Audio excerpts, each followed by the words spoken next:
ನೀನಹಳ್ಳಿ ಸುಬೇದಾರ ನನ್ನ ತಮ್ಮ ದೊರೆಯ ಸರದಾರ ಇವ ಯಾವೂರ ಮುತ್ತುಗಾರ ದೀಪದ ಕುಡಿ ಸಣ್ಣ ದಟ್ಟಿಯ ದಡಿ ಸಣ್ಣ ನಟ್ಟ ಕಡಿಯವನ ನಡ ಸಣ್ಣ ಇವ ಯಾವೂರ ಮುತ್ತುಗಾರ ಇವ ಯಾವೂರ ಮುತ್ತುಗಾರ. ಬೇಸುವ ಹಾಡು. ಬೆಳಗಾಗಿ ಎದ್ದಂತ ಹೆಣ್ಣುಮಗಳು ಗಾಂಧ ಗಂಧರ್ವ ಲೋಕವನ್ನು ಮನೊಳಗೆ ಸೃಷ್ಟಿ ಮಾಡ್ತಿದ್ದು.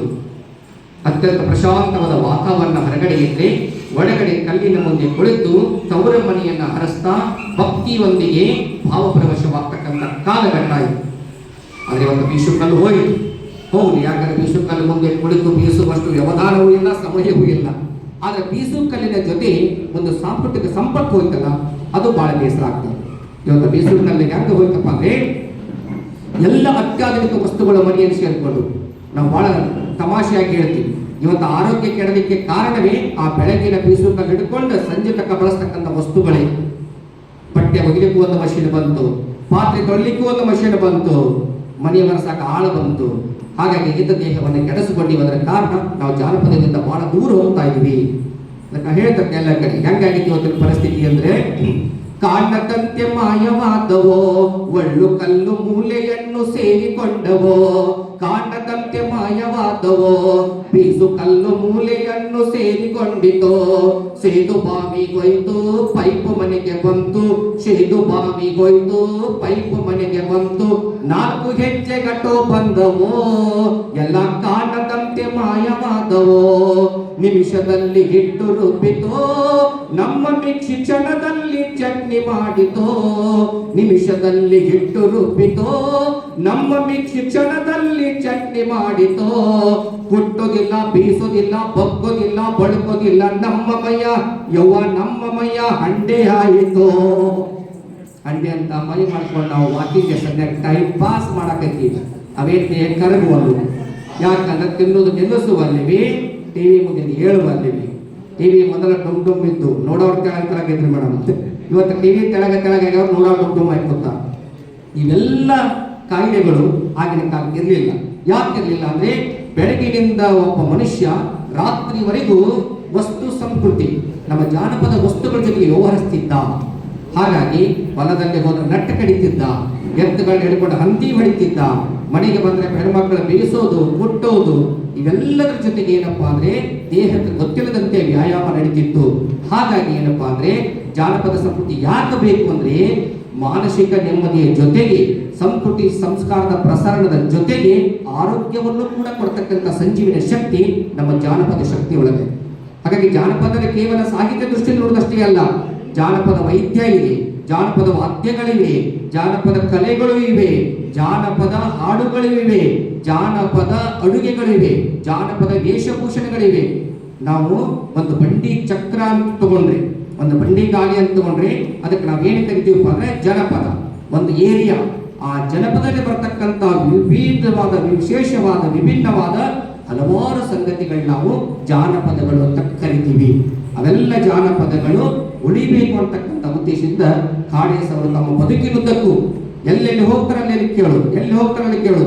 ಬಸ್ನ್ಯಾಗ ಕೂತ್ಕೊಂಡ್ರು ಬಸ್ ಬಾಜುದಾಮ್ ಕೇಳ್ತದ, ನೀವು ಯಾವೂರವರು, ಅಲ್ಲಿ ಏನು ವಿಶೇಷತೆ ಐತಿ ನಮಗೆ ಹೇಳ್ರಿ ಅಂತ 10 ಮಂದಿ ಕೇಳಿದಾಗ ಒಬ್ಬರು ಒಂದು ಸುಳ್ಳು ಕೊಟ್ರೆ ಸಾಕು, ಮುಂದಿನ ಡ್ರೈವರ್ ಅಲ್ಲಿ ಹೋಗೋದು, ಅವುಗಳನ್ನ ಸಂಗ್ರಹ ಮಾಡಿಕೊಂಡು ಪುಸ್ತಕ ರೂಪಕ ತಗೊಂಡು ಬರೋದು. ನಾವು ಬಸ್ನಾಗ ಅಡ್ಡಾಡ್ತೀವಿ, ಆಧಾರ್ ಕಾರ್ಡ್ ಸಿಕ್ಕಾಗ ಅಡ್ಡಾಡಕತ್ತೀವಿ, ಹೆಂಗೆ ಕೊಡ್ತಾ ಸುಮ್ಮನೆ ಕೊಂಡ್ರೋದು ಇಲ್ಲ ಜಗಳ ತೆಗೆದು. ಆದ್ರೆ ಮಾತಾಡಿಸಬೇಕು. ಬಸ್ನ್ಯಾಗ ಕೂತಾಗ ನಿಮ್ಗೆಲ್ಲ ಅವಕಾಶ ಸಿಕ್ಕಾಗ ಮಾತುಗಳು ಹೆಂಗಿರ್ಬೇಕಂದ್ರೆ, ನಮ್ಮ ಸಂಸ್ಕೃತಿ ಬಗ್ಗೆ, ಸಂಸ್ಕಾರದ ಬಗ್ಗೆ, ದೇಶದ ಭವಿಷ್ಯದ ಬಗ್ಗೆ, ಪ್ರಗತಿ ಬಗ್ಗೆ ಮಾತುಗಳಿದ್ರೆ ಒಂದು ಬಡುವಾದ್ರೂ ಸಿಗಕ್ಕೆ ಸಾಧ್ಯ. ಅದನ್ನ ಕೆಲಸ ಕಾಡಿಯವರು ಮಾಡಿದ್ರು. ಅವೆಲ್ಲ ಅಂಶಗಳು ತೆಗೆದುಕೊಂಡು ಅಂತ್ಯ ಹಾಡು, ಅದ್ರ ಜೊತೆಗೆ ಚೌಡಿಕೆ ಹಾಡು, ಒಂದಲ್ಲ ಎಲ್ಲ ಹಾಡುಗಳ ಸಂಗ್ರಹ ಮಾಡ್ಯಾರ. ನನ್ನ ಸರ್ ಕೇಳಿದೆ ಬನ್ನಿ ಸರ್, ವಿಜಯಪುರ ಜಿಲ್ಲೆಯ ಡೊಳ್ಳಿನ ಹಾಡುಗಳ ಒಂದು ಅಧ್ಯಯನ ಅಂತ PhD ಮಾಡ್ತಾ ಇದ್ದಾರೆ ಸ್ಟೂಡೆಂಟು. ಅದ್ರ ಬಗ್ಗೆ ಅದ್ರಾಗ ಏನ್ ರದಾವಣೆ, ಡೊಳ್ಳಿನ ಹಾಡುಗಳದಾವ ಸರ್, ಹಲವಾರು ಹಾಡುಗಳ ರಚಿಸ್ತಾವ. ಯಾಕಂದ್ರೆ ಆ ಪುಸ್ತಕ ಇನ್ನೂ ಮುದ್ರಣ ಆಗ್ಬೇಕು. ಮೈಸೂರು ವಿಶ್ವವಿದ್ಯಾಲಯ ಮಾಡಿದ ಮೇಲೆ ಮುದ್ರಣ ಆಗಿಲ್ಲ. ಹಾಗಾಗಿ ದಯವಿಟ್ಟು ಒಂದಿಷ್ಟು ಶೀರ್ಷಿಕೆ ಬದಲಾವಣೆ ಮಾಡಿಕೊಂಡ ಪುಸ್ತಕ ಬಿಡುಗಡೆ ಆಗಬೇಕು. ಡೊಳ್ಳಿನ ಹಾಡುಗಳು ಎಷ್ಟು ಸುಂದರವಾದ ಡೊಳ್ಳಿನ ಹಾಡನ್ನು ಅವರು ಅಲ್ಲಿ ದಾಖಲೆ ಮಾಡ್ತಾರೆ ಅಂದ್ರೆ, ಚಿಂತಿ ಬಗ್ಗೆ ಹೇಳ್ತಾರೆ. ಚಿಂತಿ ಎಲ್ಲರಿಗೆ ಐತಿ. ಯಾರಿಗೆ ಬಿಟ್ಟೈತಿ? ಜವಾನ್ ಹಿಡ್ಕೊಂಡು ದಿವಾನ್ ತಕ್ಕ ಚಿಂತೆಗಳು ತುಂಬಿಕೊಂಡವ. ಅವ್ರವ್ರದೇ ಆದಂತ ಅವ್ರವ್ರ ಸ್ವರೂಪದಾಗ ಚಿಂತೆಗಳು. ಅದಕ್ಕೆ ಡೊಳ್ಳಿನ ಹಾಡಿನಾಗ ಅದು ಹೆಂಗೆ ಬರ್ತದೆ ನೋಡಿ. ಚಿಂತೆ ಎಂಬುದು ಎಲ್ಲೆಡೆ ತುಂಬೆತಿ, ಯಾರಿಗೆ ಬಿಟ್ಟೈತೋ ಚಿಂತೆ ತಮ್ಮ, ಯಾರಿಗೆ ಬಿಟ್ಟೈತೋ ಚಿಂತೆ. ಚಿಂತಿ ಅಂತ ನೀ ಕುಂತಕೊಂಡರ ಮುಗಿತೋ ನಿನ್ನ ಸಂತೆ. ಭರತನ ಪಟ್ಟಕ ತರಬೇಕೆಂಬುದು ಕೈಗೆ ಮನದ ಚಿಂತೆ. ಹೌದ್ರಿಪ್ಪ, ಹೆತ್ತ ಮಗನನ್ನ ಕಾಡಿಗೆ ಕನಸಕ ದಶರಥ ರಾಜಗ ಚಿಂತೆ. ನಂಬಿದ ಜನತೆಯ ಬಿಟ್ಟು ಹೋಗಲಕ ರಾಮಗೊಂದು ಚಿಂತೆ. ಹೇ ಹೇ ರಾಮಗೊಂದು ಚಿಂತೆ. ಪತಿಯನ್ನು ಅಗಲಿ ಪರಿತಪಿಸುವ ಸತಿ ಉರ್ಮಿಳದೆಂತ ಚಿಂತೆ. ಚಿಂತೆ ಎಂಬುದು ಎಲ್ಲೆಡೆ ತುಂಬೆತಿ, ಯಾರಿಗೆ ಬಿಟ್ಟೈತೋ ಚಿಂತೆ ತಂಗಿ, ಯಾರಿಗೆ ಬಿಟ್ಟೈತಿ ಚಿಂತೆ.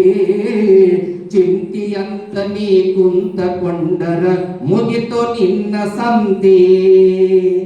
ನೋಡೋದು ಜೀವನ ಮೌಲ್ಯವನ್ನ ಬಹಳ ಅತ್ಯದ್ಭುತವಾಗಿ ಯಾವ ಕಾಲಕ್ಕೂ ಮನಸ್ಸಿನಲ್ಲಿ ಉಳಿಯಬಹುದಾದ ರೀತಿಯಲ್ಲಿ ಕಟ್ಟಿಕೊಟ್ಟು ನಮ್ಮ ಜಾನಪದರು. ಅದಕ್ಕಾಗಿ ಜಾನಪದ ಸಾಹಿತ್ಯ ಯಾಕೆ ಬೇಕಂದ್ರೆ ನಮ್ಮ ಬದುಕನ್ನ ಮುನ್ನಡೆಸಿಕೊಂಡು ಹೋಗ್ಲಿಕ್ಕೆ, ಸುಂದರವಾದ ಬದುಕನ್ನ ರೂಪಿಸಿಕೊಳ್ಳಿಕ್ಕೆ ಅಲ್ಲಿ ಹಲವಾರು ಮೌಲ್ಯಗಳನ್ನ ತುಂಬ್ಯಾರ. ನಂಗೆ ಡಬ್ಬಿಗಳು ಗುಂಡಿ ತುಂಬ್ತಿಲ್ಲ, ಬೇಕಾದವಂತ ತಿಂತೀವಲ್ಲ, ಖುಷಿ ಅನುಭವಿಸ್ತೀವಲ್ಲ, ಆ ರೀತಿ ಜಾನಪದ ಡಬ್ಬಿ ತುಂಬ್ಕೋಬೇಕಾಗ್ಯದ. ಆ ಎಲ್ಲ ಹಾಡುಗಳು ಅವತ್ತಿನಿಂದ ಇವತ್ತಿನವರೆಗೂ ಇದ್ರೂ ಕೂಡ ಇವತ್ತು ಒಂದಿಷ್ಟು ಜನ ಅವುಗಳ ಸ್ವರೂಪವನ್ನು ಚೇಂಜ್ ಮಾಡ್ಯಾರ. ಡೊಳ್ಳಿನ ಹಾಡುಗಳು ಈ ಸ್ವರೂಪವಾಗಿ ಇವತ್ತು ಉಳಿದಿಲ್ಲ. ಇವತ್ತು ಡೊಳ್ಳಿನ ಹಾಡುಗಳ ಚಾಲ ಬದಲಿ ಆಗ್ಯಾವ.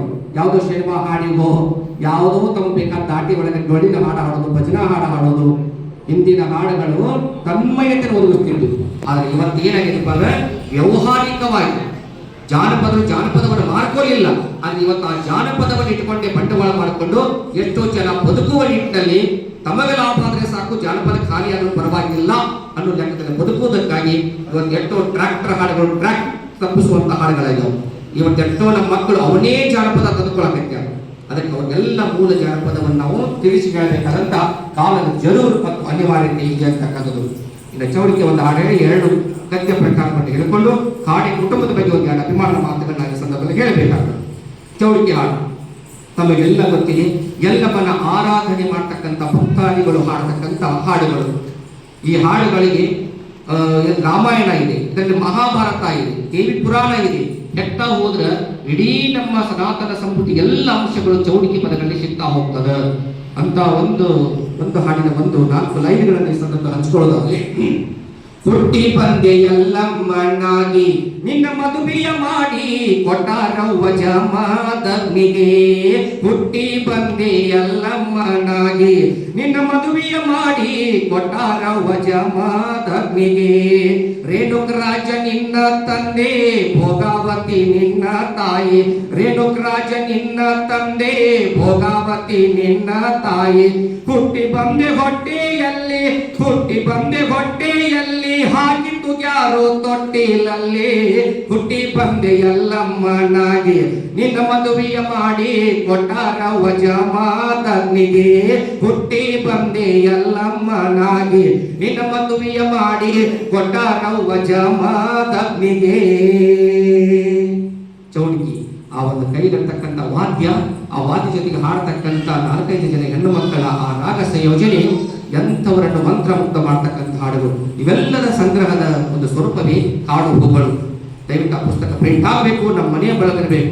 ಅದಕ್ಕೆ ನನಗೆ ಅನಿಸ್ತದ ಗರತಿಯ ಹಾಡುಗಳು ಅಂತಕ್ಕಂಥ ಒಂದು ಪುಸ್ತಕ ಯಾವ ಮೌಲ್ಯವನ್ನು ಪಡ್ಕೊಂತು, ಯಾವ ಖ್ಯಾತಿಯನ್ನು ಪಡ್ಕೊಂತು, ಅದೇ ಒಂದು ಸ್ವರೂಪದ ಖ್ಯಾತಿಯನ್ನು ಈ ಪುಸ್ತಕ ಪಡ್ಕೊಳ್ಳೋಕೆ ಕೂಡ ಸಾಧ್ಯದ. ಅದು ಮರುಮುದ್ರಣವಾಗಬೇಕು. ಅದಕ್ಕೆ ನನಗೆ ಅನಿಸ್ತದ ಈ ಒಂದು ಪುಸ್ತಕ ಹೆಚ್ಚು ಕಡಿಮೆ ಜಾನಪದ ಭಗವದ್ಗೀತೆ ಅಂದ್ರೂ ಕೂಡ ಯಾವುದೇ 2 ಮಾತುಗಳೇ ಅತಿಶಯೋಕ್ತಿ ಇಲ್ಲ ಅಂತಕ್ಕಂಥದ್ದು.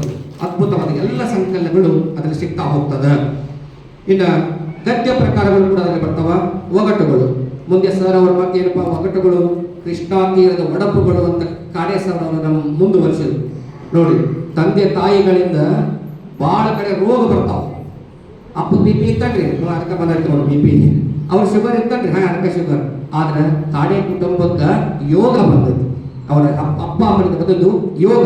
ಹೆಚ್ಚು ಕಡಿಮೆ 3 ಮಂದಿ ಅವರು ಸಾಹಿತ್ಯಿಕ ಶಕ್ತಿಯನ್ನು ಪಡ್ಕೊಂಡಾರ. ತಂದೆ ತಾಯಿಗಳಿಂದ ಸಿಕ್ಕಿದ್ದು ಶಾರದಾಂಬೆಯ ಸಾಹಿತ್ಯಿಕ ಸಂಪತ್ತು ಅವರಿಗೆ ಸಿಕ್ಕಂದ್ರೆ ಅದಕ್ಕೊಂದು ಚಪ್ಪಾಳೆ ತಾವೆಲ್ಲರೂ ಕೊಡಬೇಕು. ಯಾಕಂದ್ರೆ ಎಷ್ಟೋ ಜನ ನೋಡಿ ನಾವು ಡಾಕ್ಟರ್ ಮಕ್ಕಳು ಡಾಕ್ಟರ್, ಇಂಜಿನಿಯರ್ ಮಕ್ಕಳು ಇಂಜಿನಿಯರ್ ಆಗುದೇನು ದೊಡ್ಡದಲ್ಲ, ಅದರ ಸಾಹಿತ್ಯ ಮಕ್ಕಳ ಸಾಹಿತ್ಯಗಳು ಆಗುದಿದೆಯಲ್ಲ ಅದು ಅಸಂಭವ. ಯಾಕಂದ್ರೆ ಎಲ್ಲರಿಗೂ ಸಿಗೋದಿಲ್ಲ. ಅಂತ ಒಂದು ಸಾಹಿತ್ಯಿಕ ಸಂಪತ್ತನ್ನು ಅವರು ಮುನ್ನಡೆಸ್ಕೊಂಡು ಹೋಗ್ತಾ ಇದ್ರೆ.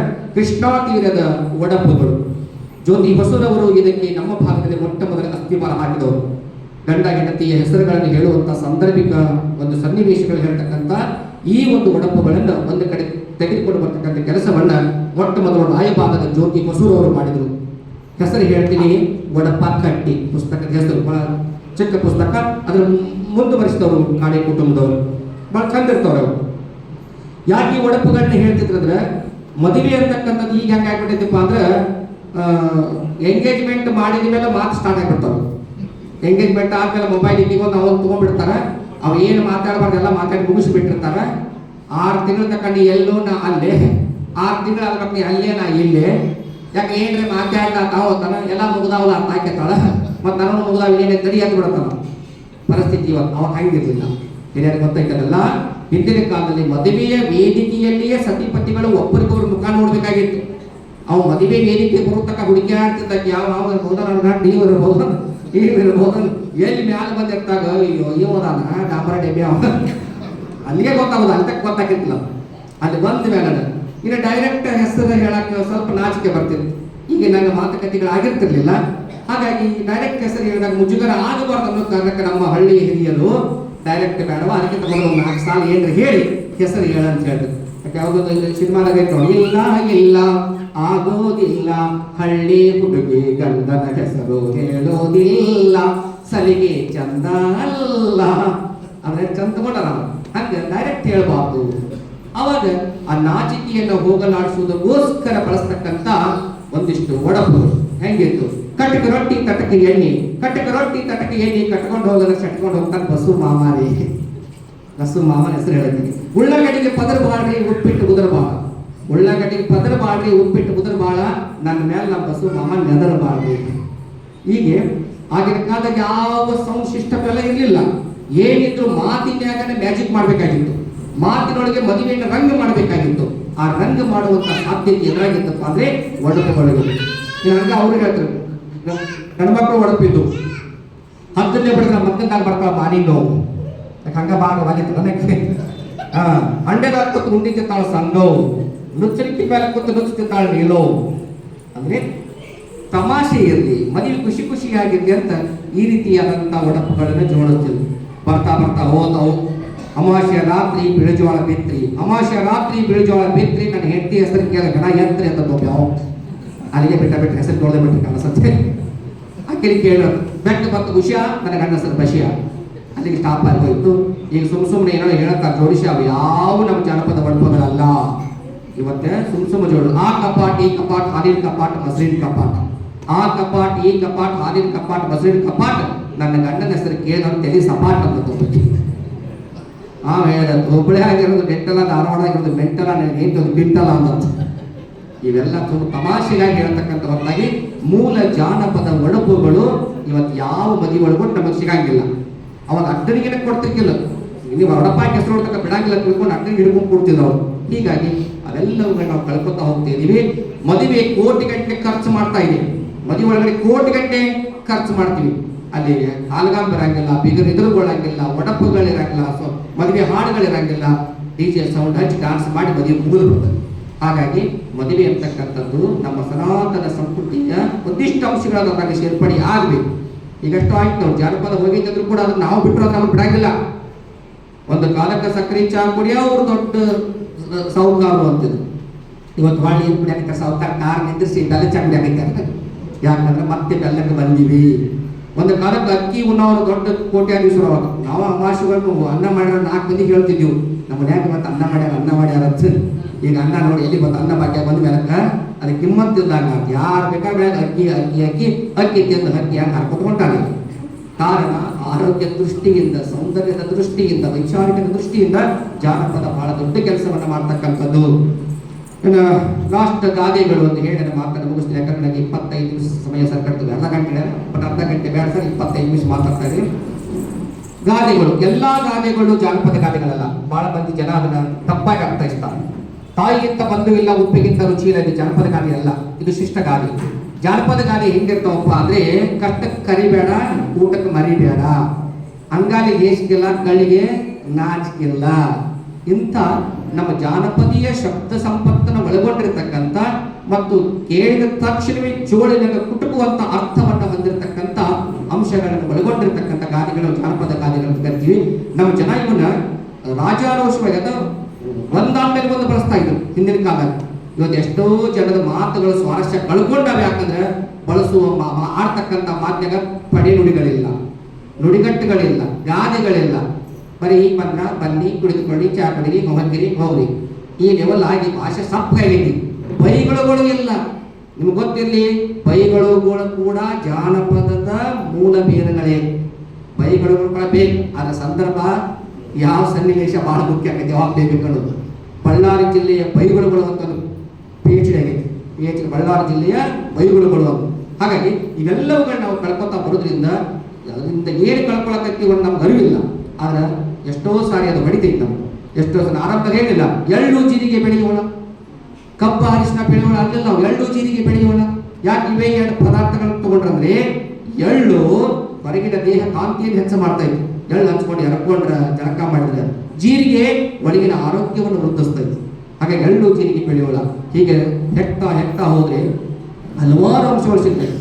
ಚಿಕ್ಕ ಮಕ್ಕಳು ಹಾಡ್ರಿ, ನೀವು ದೊಡ್ಡ ಬಿಡಿ, ಚಿಕ್ಕ ಮಕ್ಕಳು ಹಾಡು, ಕಣ್ಣ ಮುಚ್ಚೆ ಕಾಡೆ ಗೋಡೆ, ನೋಡು ಮುದ್ದಿನ ಊಟೆ ಉರುಳೆ ಹೋಯ್ತು, ನಮ್ಮ ಹಕ್ಕಿ ಬಿಟ್ಟೆ ಬಿಟ್ಟೆ, ನಿಮ್ಮ ಹಕ್ಕಿ ಮುಚ್ಚಿಕೊಳ್ಳಿ. ಇವೆಲ್ಲ ನೋಡ್ಲಿಕ್ಕೆ ಮಕ್ಕಳ ಜಾನಪದ ಶಿಶು ಗೀತೆಗಳು ಕೇಳ್ಬಿಡ್ಬೋದು. ಆದ್ರೆ ಆಳಕ್ಕೆ ಇಳಿದ್ರೆ, ಅದರ ಮೂಲಕ್ಕೆ ಹೋದ್ರೆ ಅಗಾಧವಾದ ಅರ್ಥ ಛಾಯೆಗಳು ನಮಗ ತೆರೆದುಕೊಳ್ತಾವ. ಕಣ್ಣ ಮುಚ್ಚೆ ಕಾಡೆ ಗೂಡೆ, ಕಾಮ ಕೊಡ್ಬೇಕಲ್ಲಿ. ಕಣ್ಣ ಮುಚ್ಚೆ ಕಾಡೆ ಗೂಡು, ಇದನ್ನು ಗೂಡಿದು ಯಾವತ್ತು ನಾವು ಕಣ್ಣು ಮುಚ್ತೀವಿ, ಇದನ್ನು ಗೂಡಿಕೊಂಡು ಹೋಗ್ತಾನೆ. ಯಾವ ಗೂಡು? ಸುಡುಗಾಡು. ಈ ಗೂಡನ್ನು ಹೋದ ಕಾಡೇ ಗೂಡು. ಮುದ್ದಿನ ಮೂಟೆ ಉರುಳೆ ಹೋಯ್ತು. ಇದು ಎಷ್ಟು ಚಂದ ಶೃಂಗಾರ ಮಾಡಿ ಜಾಕೆಟ್ ಹಾಕೊಂಡು ನೀವು ಒಳಗೊಂದು ಶರ್ಟ್ ಎಲ್ಲ ಚಂದ ಇರ್ತಕ್ಕಂಥ ದೇಹ ಇದು ಮಣ್ಣನ್ನ ಸೇರಬೇಕು, ಕೊಳಿಬೇಕು, ಇಲ್ಲ ಸುಡಬೇಕು. ಹಾಗಾಗಿ ಇದನ್ನ ಮೂಟೆ ಏನೇನ್ ಮಾಡ್ತಾರಪ್ಪ ಅಂದ್ರೆ ಉಳಿಸ್ಬಿಡ್ತಾರ. ಮುದ್ದಿನ ಮೂಟೆ ಉರುಳೇ ಹೋಯ್ತು. ದೇವ್ರಿಗೆ ಹೇಳ್ತಾರ, ನಮ್ಮ ಹಕ್ಕಿ ಬಿಟ್ಟೆ ಬಿಟ್ಟೆ, ನಮ್ದು ಕಳಿಸಿ ನೋಡಪ್ಪ, ತಗೋ, ಚಲೋ ಆಗಿ ಮಾಡಿದ್ದ ಆ ಕಡೆ ಒಯ್ಯಿ, ಯಾಕಡೆ ಸ್ವರ್ಗಕ್ಕೆ, ಕೆಟ್ಟ ಮಾಡಿದ್ದ ನರಕಕ್ಕೆ ಹಾಕಪ್ಪ. ನಮ್ಮ ಹಕ್ಕಿ ಬಿಟ್ಟೆ ಬಿಟ್ಟೆ, ನಿಮ್ಮ ಹಕ್ಕಿ ಮುಚ್ಚಿಕೊಳ್ಳಿ, ನೀವು ತಗೊಂಡು ಎಲ್ಲಿ ಹಾಕಿದ್ರಿ ಮುಂದೆ ಹುಟ್ಟಿಸ್ತೀವಿ, ಅಲ್ಲೇ ಬಿಡ್ತೀವಿ, ನಿಮಗೆ ಬಿಟ್ಟಿದ್ದು. ಹೀಗೆ ಆನೆ ಬಂತು ಆನೆ, ಯಾವ ಊರಾನೆ, ವಿಜಾಪುರದಾನಿ, ಮೇಲ್ನೋಟಕ್ಕೆ ಅದು ಒಂದು ಮಕ್ಕಳ ಹಾಡು. ಅದರೊಳಗಡೆ ತಾಳಿಕೋಟಿ ಕಾಳಗದ ನಂತರ ನಡೆದಂತ ಅವನತಿಯನ್ನು ಹೇಳ್ತದ. ವಿಜಾಪುರದ ಆನೆಗಳು ಹಂಪಿಗೂ ಅದು ಆನೆ ಬಂತು ಆನೆ, ಯಾವ ಊರಾನೆ, ವಿಜಾಪುರದ ಆನೆ, ಇಲ್ಲಿಗೆ ಯಾಕೆ ಬಂತು, ಹಂಪಿಗೆ ಯಾಕೆ ಬಂತು, ಹಾಗೆ ತಪ್ಪಿ ಬಂತು.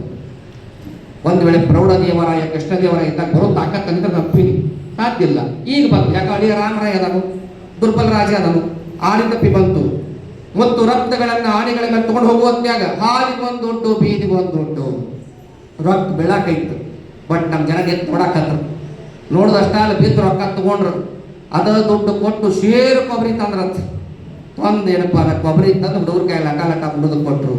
ಅಂದ್ರೆ ಒಂದು ಸನಾತನ ಸಂಸ್ಕೃತಿಯನ್ನು ಸಾರ್ತಕ್ಕಂಥ ಸುವರ್ಣ ಯುಗವನ್ನು ಸಾಧಿಸಿರ್ತಕ್ಕಂಥ ಹಿಂದೂ ಸಾಮ್ರಾಜ್ಯ ನಮ್ಮ ಕಣ್ಣೆದುರೇ ನಾಶವಾಗುತ್ತಿದ್ರು ನಿಂತ್ಕೊಂಡು ನೋಡುವಂತ ಜನರ ಮನೋಸ್ಥಿತಿಯನ್ನು ಈ ಹಾಡು ಪ್ರತಿನಿಧಿಸ್ತದೆ. ಹೀಗೆ ಸಂಶೋಧನಾತ್ಮಕ ದೃಷ್ಟಿಯಿಂದ ನೋಡ್ತಾ ಹೋದಾಗ ಹಲವಾರು ಅಂಶಗಳು ನಮ್ಮ ಜಾನಪದದವ. ಈ ಎಲ್ಲ ಜಾನಪದ ಗೀತೆಗಳನ್ನ ಸಂಗ್ರಹ ಮಾಡ್ಯಾರ ಅಂತ ತಿಳ್ಕೊಂಡ ಇವತ್ತು ನಾವು ಹಿಂಗೆ ಮಾತಾಡ್ತೀವಿ. ಒಂದು ವೇಳೆ ಹರಸಂಗಿ ಮಧುರ ಚಂಡ್ರು, ಸಿಂಪಿ ಲಿಂಗಣ್ಣ ಅವರು, ಕಾಡೇಸರ್ ಅವರು ಇವೆಲ್ಲ ಸಂಗ್ರಹ ಮಾಡಿ ಹಿಡದೆ ಹೋದ್ರೆ ಒಂದು ಅಮೂಲ್ಯವಾದ ಸಂಪತ್ತನ್ನು ನಾವು ಕಳ್ಕೊಂಡಾಗಿ. ಆದ್ರೆ ಇವೆಲ್ಲವುಗಳನ್ನು ಓದಬೇಕು, ಅಧ್ಯಯನ ಮಾಡಬೇಕು. ಅವೆಲ್ಲ ಕೆಲಸಗಳನ್ನ ಅವರು ಕಾಡೇಸರ್ ಅವರು ಕುಟುಂಬದವ್ರು ಮಾಡ್ತಾ ಇದ್ದಾರೆ. ಎಲ್ಲಿವರೆಗೆ ಕಾಡೇಸರ್ ಅವರು ನಿರಂತರ ಪರಿಶ್ರಮ ರೀ. ಯಾವಾಗ ನಿದ್ದೆ ಮಾಡ್ತಾರೋ, ಯಾವಾಗಲೇ ಬರೀತಾರೋ ನಮಗಂತ ಗೊತ್ತಿಲ್ಲ. ಒಂದು ಹಬ್ಬ ಹುಣಿ ಬಂದು ನಮಗೆ ಸ್ಟೇಟಸ್ ಬರ್ತಾವ. ಶಿವರಾತ್ರಿ ಮಾತ್ರ ಒಂದು ಶಿವನ ಫೋಟೋ ಕಳಿಸೋದು ಗುಡ್ ಮಾರ್ನಿಂಗ್ ಅಂತ ಬರ್ತಾವ. ಆದ್ರೆ ಅವ್ರು ಹಾಕಿರ್ತಾರ, ಒಂದು ಲೆಗ ಹಾಕಿರ್ತಾರೆ ಶಿವರಾತ್ರಿ ಹಿನ್ನೆಲೆಯಿಂದ. ಯಾವ ಉದ್ದೇಶಕ್ಕೆ ಶಿವರಾತ್ರಿಯನ್ನು ಮಾಡ್ತಾರ? ಹೋಳಿ ಹುಣಿ ಬಂದ ತಕ್ಷಣ ಹೋಳಿ ಹುಣಿ ಬಣ್ಣ ಆಡಿದ ಫೋಟೋ ಬರ್ತಾವ. ಆದ್ರೆ ಅವ್ರದ್ದು ಹೋಳಿ ಹುಣಿಯ ಉದ್ದೇಶ, ಹೋಳಿಯ ಮಹತ್ವ ಅದೆಲ್ಲವನ್ನು ಸಾರ್ತಕ್ಕಂಥ. ಹಾಗಾಗಿ ನನಗನಿಸ್ತದೆ ಎಷ್ಟೋ ಸಾರಿ ಅವತ್ತು ಕಾಡು ಹೂಗಳು ಅವರ ತಂದೆ ಪುಸ್ತಕ, ಅವತ್ತು ಕಾಡು ಹೂಗಳು ಅವರ ಅಪ್ಪನ ಪುಸ್ತಕ ಜಾನಪದವನ್ನ ಎತ್ತಿ ಹಿಡಿದ್ರೆ ಇವತ್ತು ಅವರು ರಚನೆ ಮಾಡಿರ್ತಕ್ಕಂಥ ಗ್ರಾಮ್ಯ ಪುಸ್ತಕ ಈ ಜಾನಪದವನ್ನು ಮುಂದುವರಿಸುವಂತ ಶಕ್ತಿ ಹೊಂದಿದೆ ಅಂತಕ್ಕಂಥ ದಯವಿಟ್ಟು ಗ್ರಾಮ್ಯ ಪುಸ್ತಕ ಓದಬೇಕು. ಸುಮಾರು ಒಂದು 300 ಪುಟಗಳಿರ್ತಕ್ಕಂಥ ಪುಸ್ತಕ ನಮ್ಮ ಎಲ್ಲ ಹಬ್ಬ ಹುಣ್ಣಿಮೆಗಳು, ನಮ್ಮ ಎಲ್ಲ ಆಚಾರ ವಿಚಾರಗಳು, ನಮ್ಮ ಎಲ್ಲ ಮಣ್ಣಿನ ಮಹತ್ವ, ಇದೆಲ್ಲದರ ಬಗ್ಗೆ ಅವರು ಲೇಖನ ಮಾಡ್ಯಾರ. ಎಷ್ಟೋ ಅಂಶಗಳು ಗೊತ್ತಿರಲಿಲ್ಲ ನನಗೆ. ಹಾಗಾಗಿ ಕಾಡೆ ಸರ್ ಅವರು ವಾಟ್ಸಪ್ನ ಓಪನ್ ಮಾಡೋದೇ ಹಬ್ಬದ ದಿವಸ ಅದರ ಮಹತ್ವ ಏನಂತ ತಿಳ್ಕೊಳ್ಳೋಣ. ಎಷ್ಟು ಗೊತ್ತ ನಮ್ಮ ಮಕ್ಕಳಿಗೆ ಇವತ್ತು ಏನು ಗೊತ್ತಾವ, ಏನೇನು ಗೊತ್ತಿಲ್ಲ. ಹ್ಯಾಪಿ ಬರ್ತ್ಡೇ ಒಂದು ಮಾಡ್ಕೋತಾರ ನೋಡು, ಅದೊಂದು ಆಚರಣೆ ಮಾಡ್ಬೋದತ್ತಿ, ಹಬ್ಬಗಳ ಮಹತ್ವ ಗೊತ್ತಿಲ್ಲ. ಇಂಥ ಮಕ್ಕಳಿಗೆ ಗ್ರಾಮ್ಯ ಪುಸ್ತಕವನ್ನು ದಯವಿಟ್ಟು ಗಿಫ್ಟ್ ಆಗಿ ಕೊಡಿ, ಓದಾಕ್ ಹೇಳಿ. ಅದರ ಜೊತೆಗೆ ಇಂಥ ಸರ್ ಹೇಳಿದಂತ ಕಾಡುಗಳಂತ ಪುಸ್ತಕವನ್ನ ಸಂಶೋಧಕರಿಗೆ ಪರಿಚಯ ಮಾಡಿಕೊಡಿ, ಹೇಳಬೇಕು ಇಂಥ ಒಂದು ಪುಸ್ತಕ ಇದೆ ಅಂತ ದಯವಿಟ್ಟು ತಾವೆಲ್ಲ ಹೇಳಬೇಕು. ಇಷ್ಟೆಲ್ಲ ಅಂಶಗಳನ್ನ ತಮ್ಮ ಮುಂದೆ ಹೇಳುವ ಉದ್ದೇಶ ಜಾನಪದ ಉಳಿಸುವಂತ ಬೆಳೆಸುವಂತ ಪ್ರಯತ್ನವನ್ನು ಅವರು ಮಾಡಿದ್ದಾರೆ. ಅದನ್ನು ಮುನ್ನಡೆಸ್ಕೊಂಡು ಹೋಗ್ತಕ್ಕಂಥ ಪ್ರಾಮಾಣಿಕ ಪ್ರಯತ್ನ ನಮ್ಮದು ಕೂಡ ಆಗಬೇಕು. ಇವತ್ತು ಹಾಡ್ತಕ್ಕಂಥ ಹಾಡುಗಳು, ಇವತ್ತು ಮಾಡ್ತಕ್ಕಂಥ ಮಾಟಗಳು ದಯವಿಟ್ಟು ಯಾವ ಜಾನಪದ ಅಲ್ಲ. ಬಹಳ ಬೇಸರದ ಸಂಗತಿ ಅನ್ನಿಸ್ತದೆ ಸರ. ಎಷ್ಟೋ ಕಷ್ಟಪಟ್ಟು ಒಬ್ಬ ಸಾಹಿತ್ಯ ಬರೆದ ಪುಸ್ತಕ ಯಾರು ಓದೋದಿಲ್ಲ. ಆದ್ರೆ ಮನಸ್ಸು ಹಾಡ್ತಕ್ಕಂಥ ಒಬ್ಬ ಜಾನಪದ ಕಲಾವಿದ ಒಂದು ಸ್ಟೇಜ್ ಮೇಲೆ ಇದ್ಕೊಂಡು ₹1,00,000 ಪೇಮೆಂಟ್ ತಗೋತಾನೆ. ಹೋಗಿರ್ತೀವಿ ನಾವು ಅವ್ರ ಜೊತೆ ಹೋದಾಗ ನಮ್ಮ ಸಾಹಿತ್ಯಗಳು ನೋಡೋ ದೃಷ್ಟಿನೇ ಬೇರೆ ಇರ್ತೈತಿ. ಅವ್ರು ನೋಡೋ ದೃಷ್ಟಿ ಅದಕ್ಕೆ ಬಿಟ್ಟಿದೆ, ಬೇಡಪ್ಪ ಇಂಥ ಜೊತೆ ಬರೋದು ಬೇಡ ತಿಳ್ಕೊಂಡು ಆ ಒಟ್ಟು 4 ಹಾಡು ಹಾಡ್ತಾರೆ ₹1,00,000. ಲಮಾಣಿ ಪಮಾಣಿ ಅಂತಕ್ಕಂಥವರೆಲ್ಲ ಹೆಸರು ಹೇಳ್ಬೇಕು ಈ ಲಿಸ್ಟ್ ಐತೆ. ಹಾಗಾಗಿ ನಮ್ಮ ಜನಕ್ಕೆ ಯಾವುದು ಸಾಹಿತ್ಯ, ಯಾವುದು ನಿಜವಾದ ಸಾಹಿತ್ಯ, ಯಾವುದು ಬದುಕನ್ನು ರೂಪಿಸುವ ಸಾಹಿತ್ಯ ಅಂತ ಗೊತ್ತೇ ಇಲ್ಲ. ಇವತ್ತಿನ ಸಾಮಾನ್ಯ ಮಕ್ಕಳಿಗೆ ತಮ್ಮ ಟೆಕ್ಸ್ಟ್ ಬುಕ್ ಪದ್ಯ ಬಾಯ್ಪಾಠ ಒಂದು ಬರಾಗಿಲ್ಲ. ಆದ್ರೆ ಅಂಥ ಹಾಡುಗಳು ಜಾನಪದ ತಿಳ್ಕೊಂಡು ಕಂಠಪಾಠ ಮಾಡಿ ಹಾಡ್ತಾರೆ. ಅದಕ್ಕಾಗಿ ನಮ್ಮ ವಿಶ್ವವಿದ್ಯಾಲಯ ಒಂದು ವಿಶ್ವವಿದ್ಯಾಲಯ ಮಾಡಬೇಕಾದಂಥ ಕೆಲಸಗಳನ್ನ ನಮ್ಮ ಜಿ ಕಾಡೆ ಸರ್ ಅವರು ಮಾಡಿದ್ದಾರೆ. ದಯವಿಟ್ಟು ಜಾನಪದ ವಿಶ್ವವಿದ್ಯಾಲಯ ಅಂತಕ್ಕಂಥವ್ರು ಈ ಪುಸ್ತಕಗಳನ್ನ ಗುರುತಿಸುವಾಗಬೇಕು. ಆ ನಿಟ್ಟಿನೊಳಗಡೆ ಏನಪ್ಪಾ ಅಂದ್ರೆ ಕಾಡೆ ಕುಟುಂಬದವರು ಮಾಡ್ತಕ್ಕಂಥ ಈ ಎಲ್ಲ ಕಾರ್ಯಕ್ರಮಗಳು, ಜಾನಪದ ಸಾಹಿತ್ಯಿಕವಾಗಿ ಮಾಡ್ತಕ್ಕಂಥ ಕೆಲಸ ಕಾರ್ಯಗಳು ಅವರಿಗೆ ಅರ್ಥ ಆಗ್ಬೇಕು. ಯಾಕಂದ್ರೆ ಎಂತೆಂಥವ್ರಿಗೆ ಕೊಡಾಕತ್ತಾರೆ. ನಾಡೋಜ ಅಂತಕ್ಕಂಥ ಒಂದು ಪ್ರಶಸ್ತಿ ಒಬ್ಬ ಕವಿಯನ್ನ ಪ್ರತಿನಿಧಿಸುವ ಪ್ರಶಸ್ತಿಯನ್ನ ಎಂಥವ್ರಿರ್ತಾರೆ ಕೊಡಾಕಿಟ್ಬಿಟ್ರು. ಬೇಸರ ಅನಿಸ್ತೈತೆ. ಸಾಹಿತ್ಯಿಕವಾಗಿ ಬರೆದಂತ ಎಷ್ಟೋ ಜನ ಸುಮ್ಮನೆ ಕೂತ್ಕೊಂಡ್ಬಿಟ್ರು. ಅದನ್ನ ಮಾರಾಟಕ್ಕಿಡುವಂತ ಪರಿಸ್ಥಿತಿ ಒಳಗೆ ಇವತ್ತು ನಾವು ಬಂದ್ಬಿಟ್ಟಿದ್ದೀವಿ. ಮತ್ತು ಜಾನಪದ ವಿಶ್ವವಿದ್ಯಾಲಯ ಅಂತಕ್ಕಂಥ ಇಂಥ ಜಾನಪದ ಕಲಾವಿದರನ್ನ ಇಂಥ ಜಾನಪದ ಪುಸ್ತಕಗಳನ್ನ ಗುರುತಿಸಿ ಪ್ರತಿ ವರ್ಷದ 5 ಪುಸ್ತಕಕ್ಕಾದರೂ ಬಹುಮಾನ ಕೊಡುವಂಥದ್ದು ಮಾಡದೆ ಹೋದ್ರೆ ಮತ್ತೆ ಯಾರು ಮಾಡೋರು? ಅದಕ್ಕಾಗಿ ನನ್ನ ಕಳಕಳಿಗೆ ಇಷ್ಟೇ, ವಿಶ್ವವಿದ್ಯಾಲಯ ಮಟ್ಟದಲ್ಲಿ ಕೆಲಸ ಕಾರ್ಯಗಳು ಆಗಬೇಕು. ಆದ್ರೆ ವಿಶ್ವವಿದ್ಯಾಲಯ ಮಟ್ಟಕ್ಕೆ ಈ ಕಾರ್ಯಗಳು ಹೋಗಿ ಮುಟ್ಟಬೇಕಾದ್ರೆ ಜನಸಾಮಾನ್ಯರಾಗಿರ್ತಕ್ಕಂಥ ನಾವುಗಳು ಎಲ್ಲೆಲ್ಲಿ ಸಾಧ್ಯವೋ ಅಲ್ಲಲ್ಲಿ ಏನಪ್ಪಾ ಅಂದ್ರೆ ನಮ್ಮ ಜಾನಪದ ಉಳಿಸುವ ಪ್ರಯತ್ನ ಮಾಡಬೇಕು. ಈಗ ನನಗೆ PhD ಫೆಲೋಶಿಪ್ ಸಿಕ್ಕಂತ ಒಂದು ಅವಕಾಶ ಅಕ್ಕಮಾದಿ ಯೂನಿವರ್ಸಿಟಿ ಸಿಕ್ಕಿದ್ರಿಂದ ಒಂದು ವಿಜಯಪುರ ಜಿಲ್ಲೆಯ ಡೊಳ್ಳಿನ ಹಾಡುಗಳ ಬಹುಶಿಸ್ತೀಯ ಅಧ್ಯಯನ ಮಾಡಿಸ್ತಾ ಇದ್ದೀನಿ. ಇನ್ನೊಂದು ಬಾಗಲಕೋಟೆ ಜಿಲ್ಲೆಯ ಚೌಡಿಕೆ ಪದಗಳ ಸಾಂಸ್ಕೃತಿಕ ಅಧ್ಯಯನ ಅಂತ ಮಾಡ್ತಾ ಇದ್ದೀನಿ.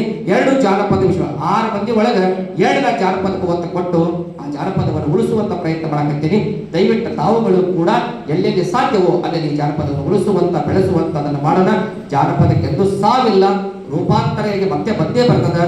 ಆದ್ರೆ ನಮ್ಮಿಂದ ಜಾನಪದಕ್ಕೆ ಅವಮಾನ ಆಗಬಾರ್ದು, ಅನ್ಯಾಯ ಆಗಬಾರ್ದು ಅಂತ ಹೇಳ್ತಾ ನನ್ನನ್ನ ಕರೆದು ಬಹಳ ಪ್ರೀತಿಯಿಂದ ಬರಮಾಡಿಕೊಂಡು ಇನ್ನು ನಾನು ಉದ್ಘಾಟಕರ ಲೆವೆಲ್ ಬೆಳಗ್ಗೆ ಹೋದ್ರು ಬಹಳ ಅಭಿಮಾನಿ ಇಟ್ಟು ಪ್ರೀತಿಯಿಂದ ಉದ್ಘಾಟನೆ ಕಾರ್ಯವನ್ನು ನಿರ್ವಹಿಸಿಕೊಟ್ಟದಕ್ಕೆ ಅವಕಾಶ ಮಾಡಿಕೊಟ್ಟಿದ್ದಾರೆ.